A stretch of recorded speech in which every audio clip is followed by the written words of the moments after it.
Polri menemukan penyimpangan dalam distribusi minyak goreng bersubsidi minyak kita kemasan 1 liter. Sejumlah kemasan yang seharusnya berisi 1 liter ternyata hanya berisi 750 ml. Kapolri Jenderal Polisi Listio Sigit Prabowo menyebutkan selain isi produk minyak kita yang tidak sesuai dengan takaran, terdapat produk minyak goreng minyak kita yang diduga menggunakan label palsu. Kemarin kita turun ke 3 lokasi.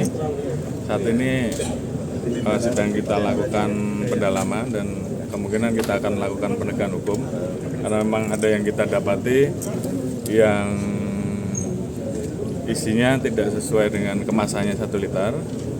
Kemudian juga ada yang menggunakan label minyak kita namun sebenarnya palsu. Ini semuanya sedang kita proses. Kapolri pun sedang mendalami temuan tersebut dan menegaskan Polri akan melakukan penegakan hukum terhadap pihak yang terlibat. Dari Jakarta, Jihan Nabila Azizul Hakim, Sinpo TV melaporkan.